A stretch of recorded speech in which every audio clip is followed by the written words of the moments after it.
will treat you like a queen if you do this. I am Bonang Matheba, and if you're reading this, chances are you've clicked because deep down you're tired of settling for crumbs when you know you were born to sit at the banquet table.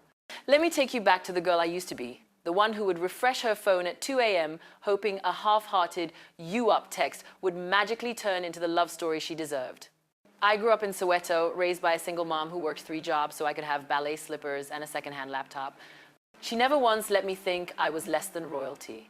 Yet somehow I still found myself shrinking in rooms full of men who treated me like an afterthought. I remember the exact moment everything shifted. I was 24, sitting in the back of an Uber after a date that never showed. The driver, an older woman with kind eyes, looked at me through the rearview mirror and said, "Baby girl, the way you wait for him is the way he learns he doesn't have to show up." That sentence hit me like cold water on a hangover. I paid the fare, walked into my apartment, and stared at myself in the bathroom mirror until the steam from my shower fogged the glass. I wiped a circle clear and said out loud, "Bonang, you are the main character. Start acting like it." That night, I deleted every contact who made me feel like an option. I unfollowed the highlight reels that had me comparing my behind the scenes to everyone else's red carpet. I started a journal where every entry began with, "Today I choose me because," and I filled pages with reasons that had nothing to do with any man. I wrote about the way my laugh echoes in empty rooms, the way I can parallel park on the first try, the way I cry at airport reunions even when I don't know the people. I wrote until my wrist cramped and my heart felt lighter than it had in years. Sisters, I need you to understand something crucial. The moment you decide your worth isn't up for debate, the universe starts rearranging itself to match that energy. I'm not talking about fake it till you make it confidence. I'm talking about the bone deep, knowing that you are a limited edition, and anyone who can't see that doesn't deserve the privilege of your presence. I began treating myself the way I wanted to be treated. I bought the good candles, not just for special occasions. I stopped saving my favorite perfume for dates and started wearing it to the grocery store. I took myself to dinner at the restaurant with the linen napkins and ordered the steak without apologizing for the price. And you know what happened? People started noticing. Not just men, everyone. The barista at my local coffee shop started writing little hearts on my cup. My boss pulled me into her office to ask how I suddenly seemed so unshakable. I realized that self-worth isn't something you announce. It's something you embody until it becomes the air you breathe. I want you to try something tonight. Stand in front of your mirror, look yourself dead in the eyes and say, "I am worthy of every good thing coming my way." Say it until you feel it in your toes. Say it until the voice that usually argues back goes quiet. Because here's the truth I learned the hard way. No man can crown you queen if you're still wearing the tiara of someone else's opinion. The crown is already yours. You just have to stop letting other people borrow it. The foundation of being treated like royalty is deciding once and for all that your value isn't negotiable and watching how the world rises to meet that standard. Let me paint you a picture of the old Bonang, the one who thought love meant auditioning for a role she already had the script for. I was 26, freshly signed to a major modeling agency, walking runways in Milan while secretly Googling how to make him text back faster. I had agents fighting over me but would rearrange my entire schedule if a guy I barely knew suggested coffee. I remember one particular evening in Paris. I'd just finished a 12-hour shoot, heels bleeding, stomach growling, when my phone buzzed with a message from a situationship I'd been entertaining for months. Might swing by if I'm not too tired. Might. If. The conditional love I was accepting hit me harder than the champagne flute I accidentally shattered in my hotel sink. I sat on the bathroom floor in a $3,000 dress and cried, not because he didn't choose me that night, but because I had been choosing him over myself for months. The next morning I woke up with puffy eyes and a fire in my chest. I opened my laptop and started a document titled Non-Negotiables. First entry: I will no longer rearrange my life for someone who won't rearrange their excuses for me. I added things like consistency over intensity, actions over apologies, and effort that matches mine or exceeds it. Then I did something radical. I printed that list, framed it, and hung it above my vanity where I do my makeup every morning. Every time I blended my foundation, I was reminded that my face, my time, my heart, they were all priceless. I started practicing what I preached in small ways.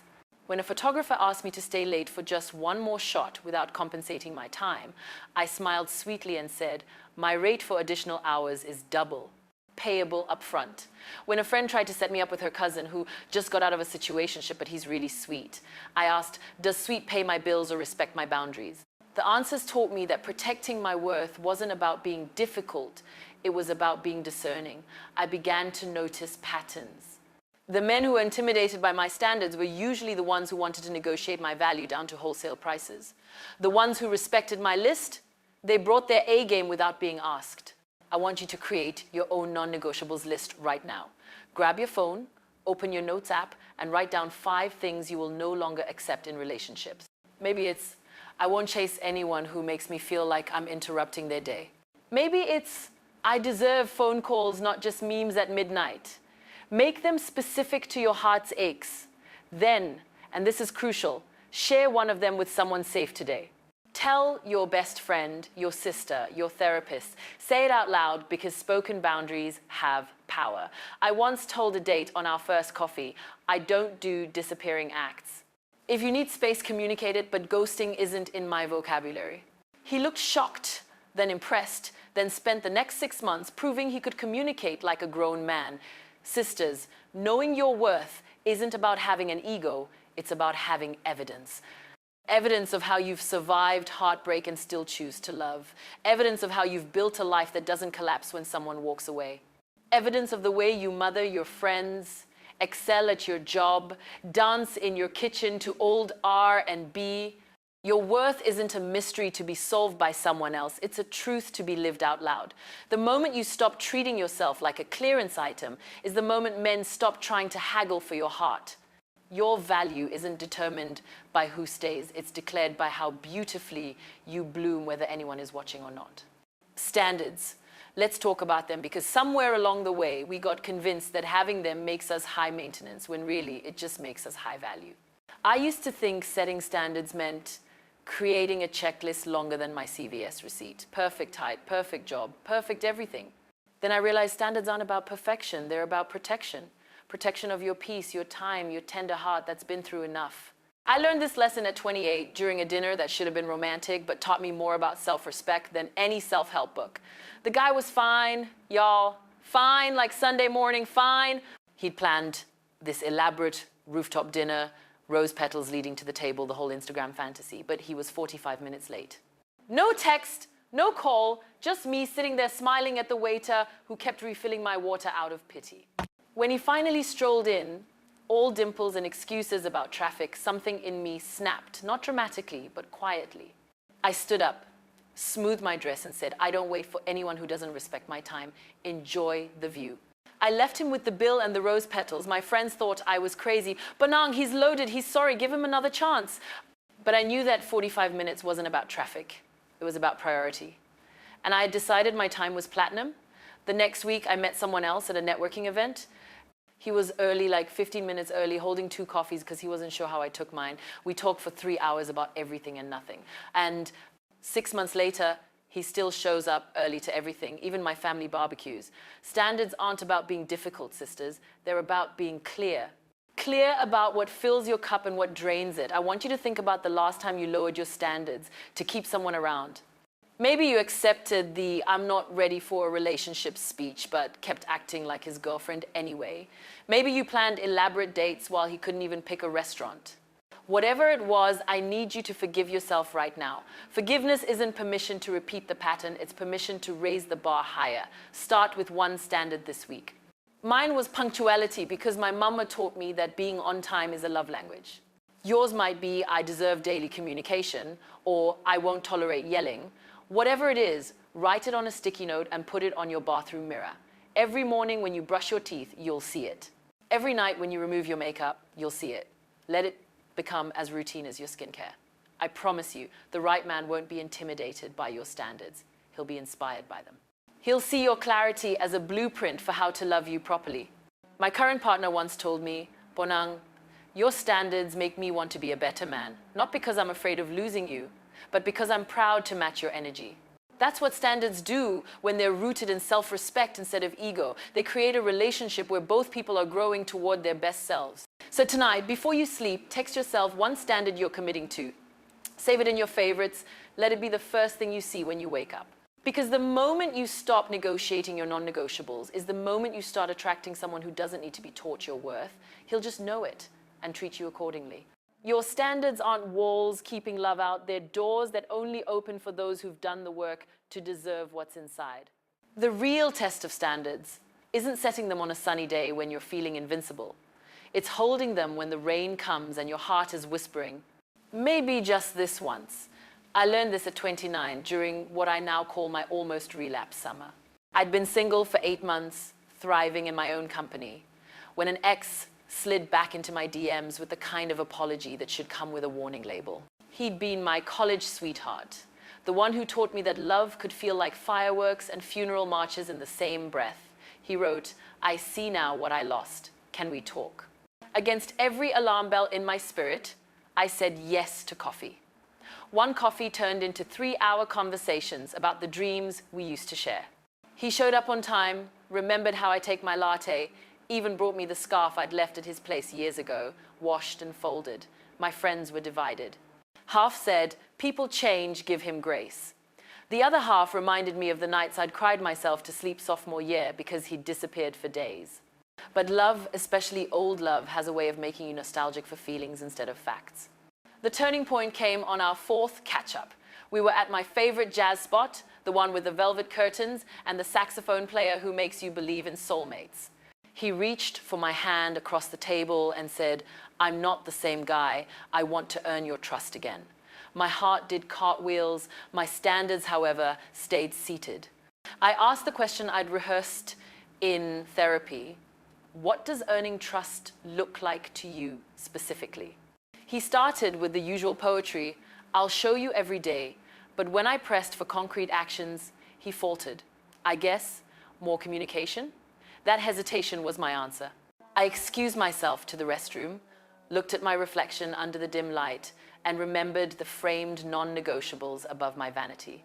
One read, "Trust is rebuilt with consistent actions over time, not promises in candlelight."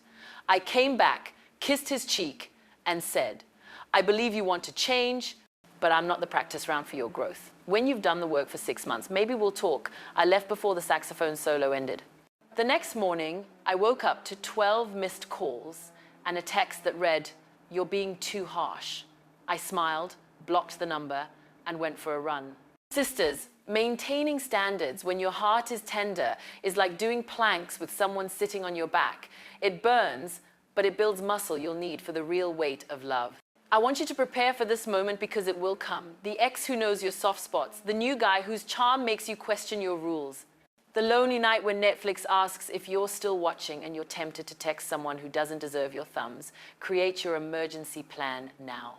Mine is a group chat titled Reality Check with 3 friends who have permission to remind me of my worth when I forget.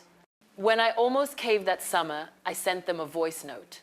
He brought back my scarf and I'm melting. Within minutes, replies flooded in. One sent a screenshot of my own Instagram post from 6 months earlier. "Closed chapters don't get epilogues." Another sent the receipt from the therapy session where I'd cried about his ghosting. The third simply wrote, "Scarves are $20 at Target. Your piece is priceless." I laughed so hard I snorted. That's the power of community in maintaining standards. Find your people who love you enough to protect your future self from your present feelings. Another tool I use is the 24-hour rule. Any decision that could compromise my standards gets a mandatory 24-hour cooling period. I write the pros and cons, sleep on it, and revisit with fresh eyes.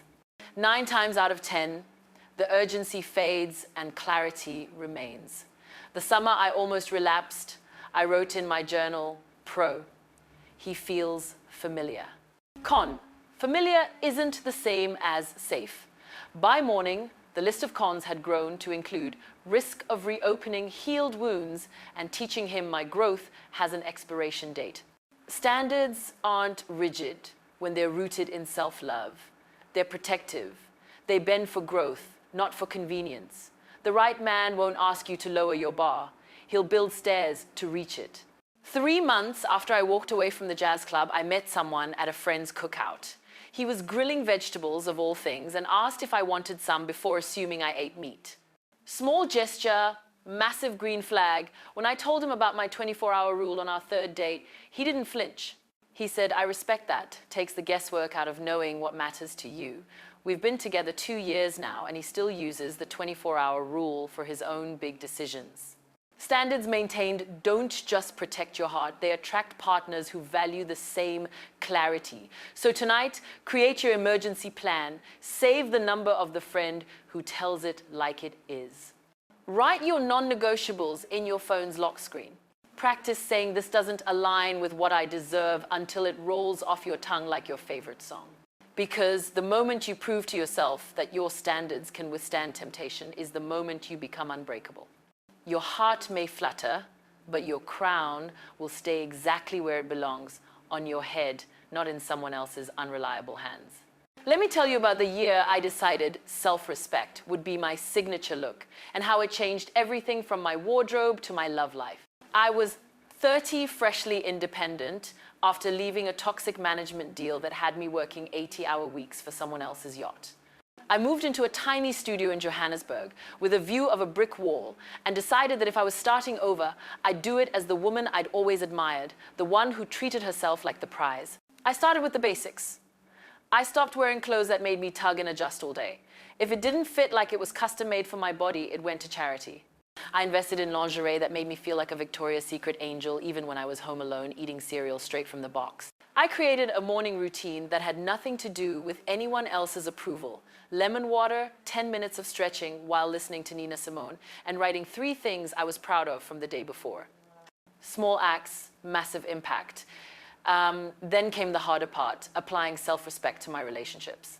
I'd always been the friend who answered texts at 3 a.m., the girlfriend who planned elaborate birthdays while receiving drugstore chocolate in return. I decided that if I was going to respect myself, I had to stop auditioning for roles people weren't casting me in. I started saying no without explanation, no to last-minute plans that disrupted my peace. No to conversations that left me feeling drained. No to men who called me intense when I asked for basic consistency. The first time I enforced this new standard, I was shaking. A guy I'd been seeing casually asked me to fly to Cape Town for the weekend. Last minute, his treat. Old Bonang would have packed before he finished the sentence. New Bonang asked, "Why the short notice?" He laughed it off. Spontaneous is fun. I responded, "Spontaneous for you means disrespectful to my schedule. I need a week's notice for travel." He called me high maintenance. I called an Uber and went home to my silk sheets. 2 days later, he texted an apology and a proper invitation for the following month, complete with itinerary. I still said no because the disrespect had already been noted, but the principle was proven. Self-respect isn't punishment, it's information. I want you to audit your life for self-respect leaks. Start with your closet. If you have clothes you only wear when you want to impress someone who doesn't even notice, donate them. Replace them with pieces that make you feel powerful standing in your kitchen at 7 a.m. Move to your schedule. Are you saying yes to things that exhaust you because you're afraid of missing out? Practice the art of the enthusiastic no. That sounds amazing, but I'm prioritizing my rest this week. Watch how people adjust. Then examine your relationships. Do you dim your lights to make others comfortable? Do you apologize for having needs? I once caught myself saying sorry when a date was late, as if my time being wasted was my fault. I stopped that cold. Now, when someone's late, I leave after 15 minutes and send a text. I value punctuality. Let's reschedule when it's a priority for you too. The right people respect the boundary. The wrong ones reveal themselves. Self-respect also means curating your environment. I stopped following social media accounts that made me feel less than. I unfollowed the ex who posted thirst traps with captions about real women. I muted group chats that gossiped more than they grew. I surrounded myself with women who celebrated each other's wins like they were their own.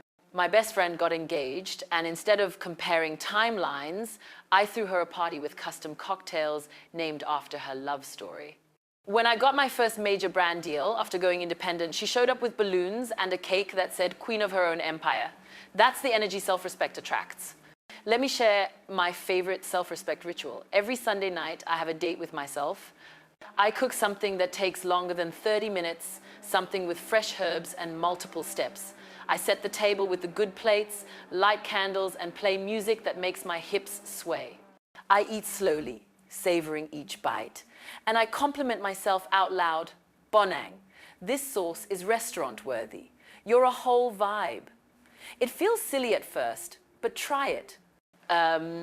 Speak to yourself the way you wish your partner would. The first time I did this, I cried into my risotto because no one had celebrated me that intentionally in years, not even myself. Now it's non-negotiable. My partner knows Sunday nights are sacred self-dates, and sometimes he asks to join, but only if he brings dessert and matches my energy of appreciation. Self-respect isn't about isolation, it's about elevation. When you treat yourself like royalty, you create a standard that others have to meet or exceed to share your space. The men who are intimidated by a woman who loves herself fiercely were never meant to sit at your table anyway. The ones who are drawn to your light, they'll bring their own candles and help you build a chandelier. So tonight, pick one area of your life where you've been accepting less than you give. Maybe it's wearing uncomfortable shoes to impress someone who doesn't notice. Maybe it's answering texts that drain your battery, literal and figurative. Change it. Replace it with something that makes you feel expensive, because you are. The glow of self-respect isn't something you can fake with highlighter.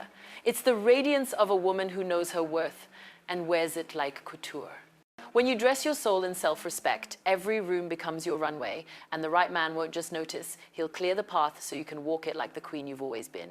Communication, the word that makes strong women shrink and avoidant men disappear. But I'm here to tell you that speaking your needs clearly is the difference between a situationship and a soulmate. I learned this at 31 when I started dating someone who checked every box except the one labeled, "Can we talk about feelings without it turning into a TED talk about why feelings are complicated?" He was kind, successful, made me laugh until my abs hurt. But whenever I tried to express a need, he'd respond with solutions instead of understanding. I'd say, I feel disconnected when we go days without a real conversation. And he'd launch into a plan about scheduling date nights.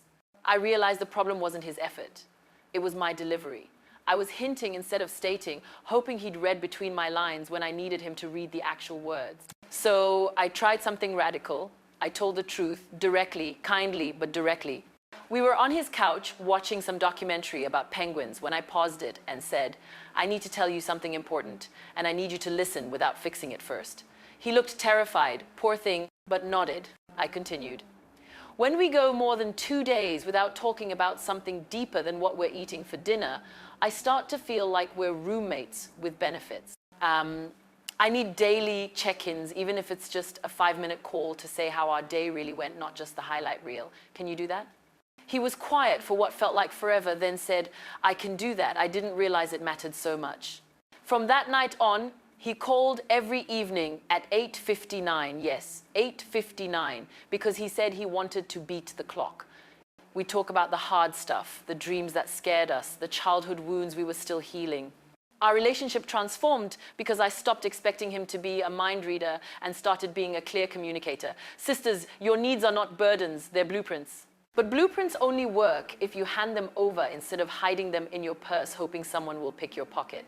I want you to practice what I call the need statement formula. It has 3 parts: feeling, specific need, and consequence. For example, I feel anxious when plans change last minute. I need 24-hour notice for schedule changes. When that doesn't happen, I withdraw to protect my peace. No blame, no drama, just facts. I use this formula when a friend kept canceling plans. I feel unimportant when you cancel last minute repeatedly. I need reliability in my friendships. If this continues, I'll stop making plans. She apologized, showed up to our next 3 brunch dates, and our friendship strengthened. The formula works because it's honest without being harsh. Another communication breakthrough came when I stopped using "we need to talk" as a weapon. That phrase is the relationship equivalent of hearing your parents say, "we need to discuss your grades." Instead, I started with appreciation. I love how you always make me laugh when I'm stressed. There's something important I want to share to make our connection even stronger. Leading with gratitude opens hearts. Leading with criticism closes them. I once had to tell a partner that his flirting with other women in front of me made me feel disrespected. Instead of accusing, I said, "I appreciate how social you are. It's one of the things I love about you." When you flirt with others in front of me, I feel insecure and disrespected. I need those interactions to stay friendly, not flirty, when we're together. Can we agree on that boundary? He agreed immediately and later thanked me for being clear instead of passive-aggressive. Clear communication isn't about winning arguments, it's about creating understanding. Let me share my favorite communication ritual. Every Sunday, my partner and I have what we call connection hour. No phones, no TV, just 2 cups of tea and a check-in. We each answer 3 questions. What made you feel most loved this week? What's one thing I did that hurt you, even unintentionally? What's one thing you need from me this week? The first time we did this, I was terrified. What if he said I was too much? What if I hurt him without knowing? But the vulnerability created magic. He shared that he felt most loved when I texted him, "Proud of you," after his big presentation. I shared that I needed him to initiate plans sometimes instead of always waiting for me. We left that conversation closer than we'd been all week. Now it's our sacred tradition. Even when we're traveling, we FaceTime for connection hour. Start your own version. Maybe it's a monthly check-in with your best friend. Maybe it's a weekly text to your partner. Quick check-in. What's one thing I can do to make you feel more loved this week? The key is consistency. Communication isn't a one-time event. It's a lifestyle. When you make your needs known, you're not being demanding. You're being respectful of yourself and your relationship. The right partner won't run from your clarity. They'll run toward it. My partner once said, "I love that I never have to guess what you need. It makes me want to exceed your expectations." That's the power of speaking up. So tonight, practice the need statement formula with something small. Tell your barista you need your coffee extra hot. Tell your coworker you need them to CC you on emails about the project. Build the muscle of asking clearly. Then graduate to the big stuff. Tell your partner you need more quality time. Tell your friend you need space when they're negative. Watch how the world adjusts to your voice. Because a woman who communicates her needs isn't difficult. She's directed. She knows where she's going and invites others to join her there or step aside. Your voice is your superpower. Use it to build the love you deserve, not to beg for the love you'll settle for. The secret nobody tells you about being treated like a queen is that it starts with making space for your man to feel like a king, not by shrinking yourself, but by amplifying his strengths until he naturally wants to lay the world at your feet. I discovered this at 32 when I started dating a man who, on paper, wasn't my usual type. He wasn't flashy with private jets or designer labels. He was a high school history teacher who coached basketball on weekends and quoted Maya Angelou between grading papers. Our first date was at a hole-in-the-wall barbecue joint where he pulled out my chair and asked the server about her day like he genuinely cared. I was used to 5-star treatment, but something about his quiet confidence made me lean in. Early on, I noticed he lit up when I acknowledged his efforts, not the grand ones, but the everyday ones. When he spent an hour helping me assemble IKEA furniture without complaining, I didn't just say thank you. I posted a photo of the finished bookshelf on my story with the caption, "This man turned Swedish instructions into art, proud to build with him." He saw it, blushed like a schoolboy, and the next weekend showed up with a custom plaque for the shelf that read, "Built by Love, February 2024. That's when I realized respect isn't just received. It's reciprocated, and when you give it generously, it comes back tenfold. I started what I call the appreciation avalanche. Every day, I found one specific thing he did and celebrated it out loud. When he remembered my mom's birthday and sent her flowers, I told him, "You just made my favorite person feel seen." That's king behavior. When he stayed late to help a student who was struggling, I left a note in his lunch. "Your heart for teaching is why I fall harder every day." I wasn't manipulating. I was mirroring the way I wanted to be seen. And sisters, let me tell you, men are starving for genuine appreciation in a world that tells them to be stoic. He started going above and beyond in ways I never asked for. He created a playlist called Bonang's Bad Day Bops for when work stressed me out. He learned how to do my edge control because he noticed I complained about my arms getting tired. He wasn't doing these things to earn points. He was responding to an environment where his efforts were valued. I want you to try the appreciation avalanche this week. Pick one person in your life, your partner, your friend, your barista, and notice something specific they do well. Tell them in detail why it matters. Don't just say, "You're amazing." Say, "The way you remembered I like oat milk without me asking made my whole morning smoother." You pay attention in a world full of distractions. Watch their face light up. Then bring this energy to your romantic relationship. Create a space where your man can lead without fear of criticism. I used to correct my partner's driving routes because I knew a shortcut. One day he said gently, "I like figuring things out my way sometimes. Can you trust me to get us there?" I realized my help was actually control. So I started saying, "I trust your lead, Captain," even when his route added 5 minutes. Guess what? He started asking for my input on bigger decisions because he didn't feel micromanaged on the small ones. Trust is foreplay for a man's provider instinct. When he feels trusted, he wants to protect. My partner now plans our vacations down to the sunscreen SPF because I once said, "I feel safest when you handle the details." He doesn't do it because I demanded it. He does it because I created a space where his protection is celebrated. Another key is celebrating his masculinity without compromising your independence. I love opening my own doors, but I noticed when I let him do it, he stood taller. So now I pause, smile, and say, "Thank you for taking care of me in the small ways." It's not about playing damsel. It's about letting him feel needed in a world that tells men they're obsolete. I started asking for his strength intentionally. "Can you reach that jar for me? Your height is my superpower." "Can you carry these groceries? I love watching your muscles work for us." Light, playful, but sincere. He started working out more, not for vanity, but because he said, "I want to be strong enough to carry whatever you need." That's the magic of making a man feel like a king. He becomes one. Create rituals that honor his role. Every Friday we have King's dinner where I cook his favorite meal and we eat by candlelight. He gets to choose the music and tell me about his week without interruption. In return, he plans Queen's Day on Sundays where I'm pampered from morning coffee in bed to evening foot rubs. We're not playing gender roles, we're playing partnership roles where each person's strengths are spotlighted. The result? He proposed on a random Tuesday with a ring he'd been saving for because he said, "Every day with you feels like a kingdom I want to rule forever." Sisters, to stop waiting for him to earn your respect after he proves himself. Start respecting the man he's becoming and watch him grow into the king who treats you like his most precious treasure. Build him a throne with your words, your trust, your celebration of his unique strengths, and he'll spend his life making sure your crown never slips.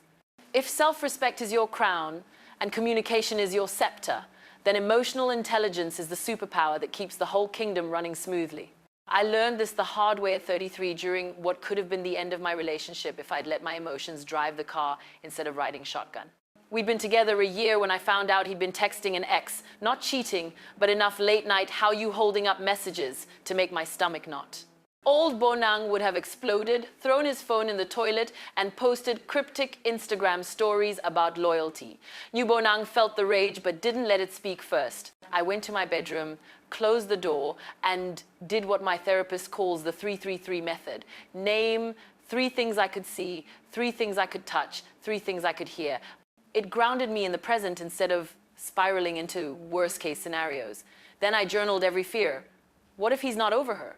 What if I'm not enough? What if this is the beginning of the end? Writing it out made the fears look smaller on paper than they felt in my head. After an hour, I was calm enough to have the conversation without turning it into a courtroom. I started with curiosity instead of accusation. I saw messages with your ex and I feel hurt and confused. Can you help me understand what's going on? He explained she'd been going through a divorce and reached out as a friend. He'd been responding out of guilt, not interest, but hadn't told me because he didn't want to burden me. We set new boundaries together, transparency about ex contact, no late night texting anyone but each other, and a weekly check-in about anything that felt off. The relationship didn't just survive, it leveled up because I chose emotional intelligence over emotional reaction. Sisters, emotional intelligence isn't about suppressing your feelings. It's about expressing them in ways that build instead of burn. Start with self-awareness. I keep what I call an emotion tracker in my phone. Every day, I log my dominant emotion and what triggered it. Anxious, boss criticized my presentation. Joyful, partner surprised me with lunch. Over time, I saw patterns. I get defensive when I'm hungry. I shut down when I feel criticized. I'm most open after exercise. Knowing my triggers helps me pause before reacting. When my partner does something that hurts me, I can say, I'm feeling defensive right now because criticism hits my childhood wound of never being good enough. Can we talk about this after I've eaten and calmed down? That kind of honesty prevents fights and creates understanding. Practice empathy daily. I started a game where every time my partner shared something, I'd respond with, what I hear you saying is, before offering my perspective. It forced me to listen instead of preparing my rebuttal. When he was stressed about work, instead of fixing it, I'd say, that sounds exhausting. How do you want to handle it? Sometimes he just needed to vent. Sometimes he wanted advice. Asking instead of assuming made him feel heard, which made him more likely to hear me. Emotional intelligence also means knowing when to disengage. I have a code word with my partner, pineapple. When either of us says it, we take a 20-minute break from any heated conversation, no questions asked. We come back calmer and more solution-focused. The first time I used it, we were arguing about his mum's constant unsolicited advice. I felt disrespected. He felt caught in the middle. Pineapple, I said.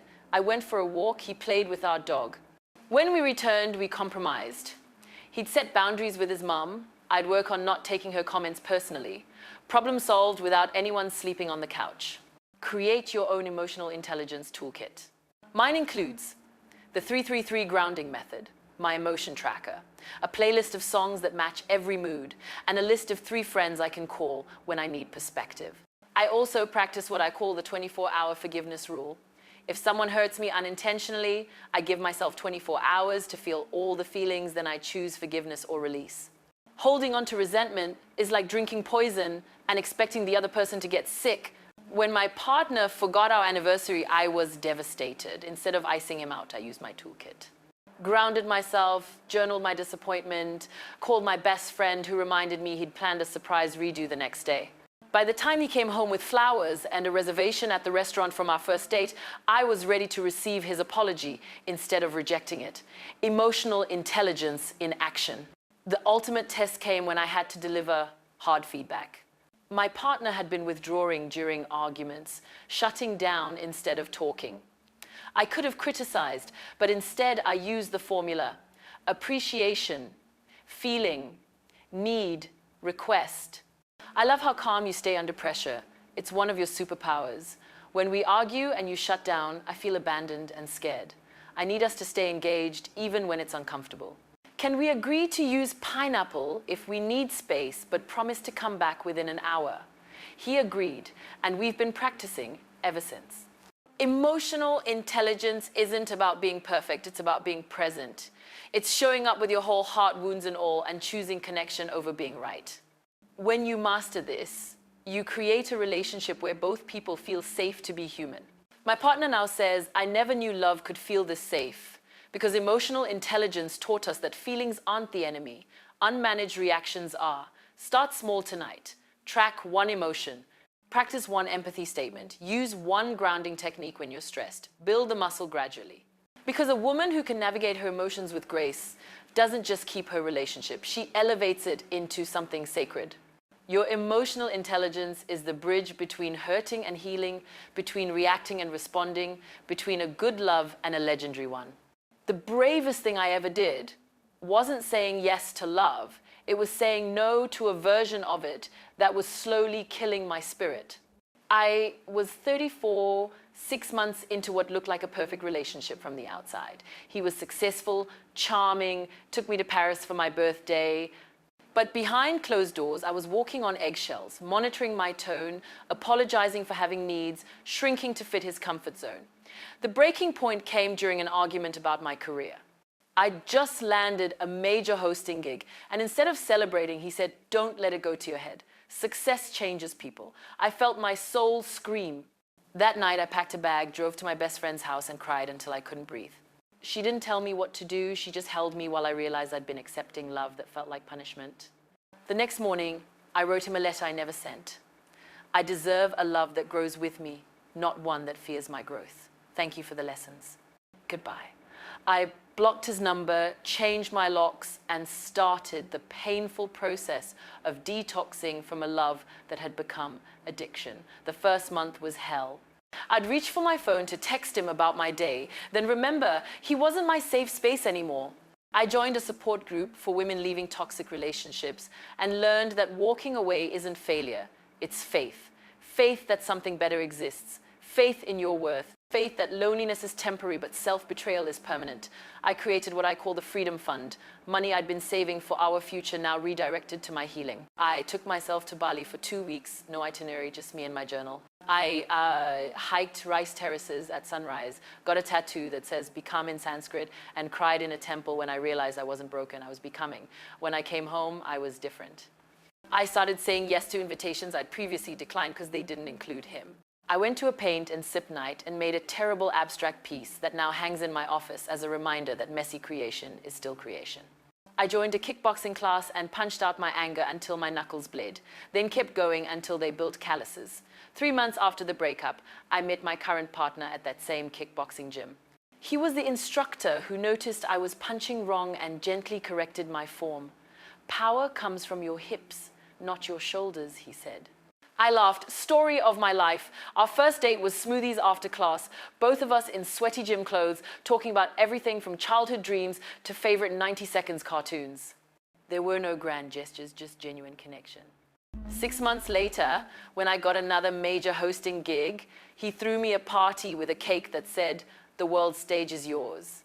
That's what walking away gave me. Space for someone who celebrates my light instead of dimming it. Sisters, if you're in a relationship that feels like a cage with golden bars, I need you to hear this. Leaving isn't losing the person. It's finding yourself. Start preparing your exit strategy today, even if you're not ready to use it. Create your Freedom Fund, $20 a week, whatever you can. Build your support system, the friends who remind you who you were before you started shrinking. Document the incidents that make you feel small, not to dwell, but to have evidence when your heart tries to gaslight you later. Practice the breakup conversation in the mirror until you can say, "This isn't working for me anymore," without crying. Because when you leave from a place of strength instead of desperation, you carry your power with you. I want you to do the cost-benefit analysis of staying. Write down what you gain by remaining, companionship, shared memories, fear of starting over. Then write what you lose: your peace, your dreams, your self-respect. Be brutally honest. When I did this, my gain column had 3 items. My lose column had 12, including the ability to look at myself in the mirror without flinching. That was my sign. Walking away will hurt like hell, but staying knowing you deserve more hurts worse, just slower. Create your post-breakup glow-up plan. Mine included therapy twice a week, a new workout routine, and a commitment to try one new thing monthly. I took a pottery class and made lopsided bowls that now hold my jewelry. I went to a comedy show alone and laughed so hard I cried. I adopted a dog who thinks I'm the center of the universe, which is excellent practice for healthy love. The key is to fill your life with so much of yourself that there's no room for someone who doesn't add value. When people ask how I knew it was time to leave, I tell them about the mirror test. Every morning, look at yourself and ask, if my best friend was being treated this way, what would I tell her? If the answer is run, then run. Don't wait for permission or for him to change. Change is your job, and you're already doing it by choosing yourself. 6 months after my breakup, I ran into my ex at a mutual friend's wedding. He looked smaller somehow, like the version of him I'd built in my head had been a giant and reality was just a man. He tried to make small talk, but I smiled politely and said, "I wish you well." Then danced with my new partner to our song. That moment wasn't revenge, it was revelation. Walking away didn't close the door on love. It opened it to the right kind. The kind that grows with you, celebrates you, chooses you every day, not out of habit, but out of honor. So if you're reading this with a knot in your stomach because you know it's time, take one small step today. Save this page. Text your safe person, "I need to talk." Put $5 in a jar labeled "Future Me." You don't have to leave today, but you have to start preparing for the day you're ready.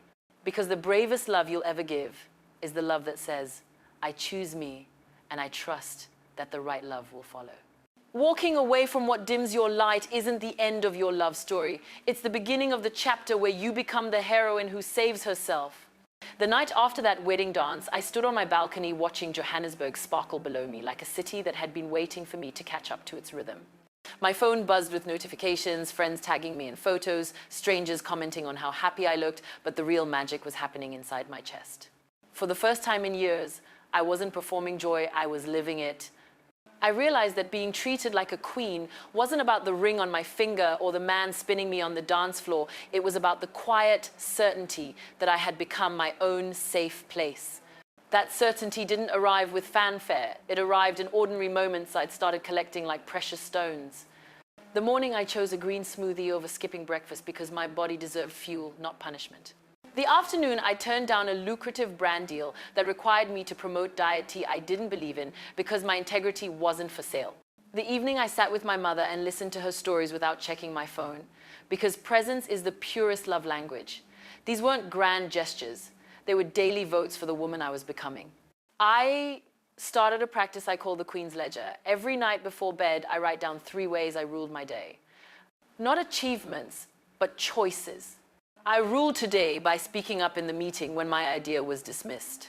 I ruled today by choosing rest over scrolling when I was exhausted.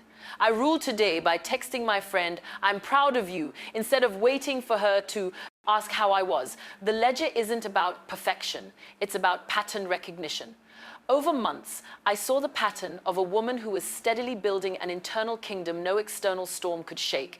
I want you to start your own Queen's Ledger tonight. Keep it simple. A note in your phone, a page in your journal, the back of a receipt, 3 lines every night.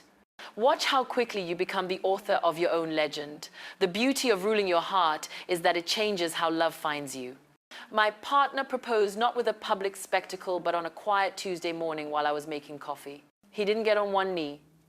He stood beside me, slipped the ring on my finger while the kettle whistled, and said, "I want to build a life where we both get to be fully ourselves." Every single day. No audience, no pressure, just 2 people who had learned to rule their own hearts first. Our wedding wasn't about proving anything to anyone. We got married in my mother's backyard with 20 people, paper lanterns, and a playlist we made together. I walked down the aisle to Nina Simone's "Feeling Good" because that's exactly how I felt. Like a new day, like a new life, like a woman who had finally stopped waiting for permission to be great. The vows we wrote weren't promises to complete each other. They were commitments to champion each other's completeness. I promised to celebrate his growth even when it scared me. He promised to hold space for my ambitions even when they outgrew our shared plans. We sealed it with a kiss that tasted like coffee and possibility. Sisters, the ultimate truth is this: you don't need a man to treat you like a queen when you've already claimed the throne. Every choice you make in alignment with your worth is another brick in the castle of your becoming. The right partner doesn't crown you. He recognizes the crown you've been wearing all along and spends his life polishing it with his actions. I want you to make one final commitment tonight, not to me, not to some future partner, but to the woman reading these words right now. Take the principles we've explored: knowing your worth, holding standards, wearing self-respect, speaking your needs, building him up, mastering your emotions, walking away when necessary, and weave them into a tapestry that becomes your daily life. Start with whatever feels possible. Maybe it's drinking water when you wake up and whispering, "I choose me," before your feet hit the floor. Maybe it's deleting one contact that makes you feel small. Maybe it's sending that text you've been scared to send, "This is what I need to feel safe and loved." Whatever it is, do it with the understanding that every small act of self-devotion is a coronation. The world will try to tell you that being a queen means having it all together: the perfect body, the perfect partner, the perfect life. But I'm here to tell you that queenship is messier and more beautiful than that. It's showing up with yesterday's mascara smudged and today's hope intact. It's choosing kindness when you're hurting. It's building boundaries with trembling hands and steady conviction. It's dancing alone in your kitchen at 2 a.m. because the song understands you better than anyone else right now. This is the work, the glorious, imperfect, lifelong work of ruling your own heart, and when you do, something miraculous happens. Love stops being something you chase and starts being something that matches your pace. The right person doesn't complete your kingdom. They expand it, bringing their own realm to merge with yours in a partnership of mutual sovereignty. My partner and I don't keep score of who does more. We keep expanding the territory where both of us can be fully alive. That's the legacy I want for you. Not just finding someone who treats you like a queen, but becoming the kind of woman who makes queenship look so natural that little girls watching you will never doubt their own royalty. So here we are at the end. That's really a beginning. You've walked with me through my becoming, and now it's time for yours. The crown is already yours, forged in every moment you chose yourself when it was hard, polished in every tear you transformed into wisdom, secured by every boundary you held when your heart wanted to fold. Wear it. Not for the world to see, though they will. Not for a man to validate, though the right one will bow in recognition. Wear it for the woman in the mirror who's been waiting her whole life to meet the queen she was born to be. Your kingdom awaits, built one sovereign choice at a time. If this message lit even a small spark in your heart, hit that subscribe button, drop your biggest takeaway in the comments, give this a like, and share it with every sister who needs to remember her worth today, because the revolution of queens rising starts with one woman deciding she's had enough of anything less than extraordinary, and together we'll keep building kingdoms where love is abundant, respect is standard, and every woman wears her crown unapologetically.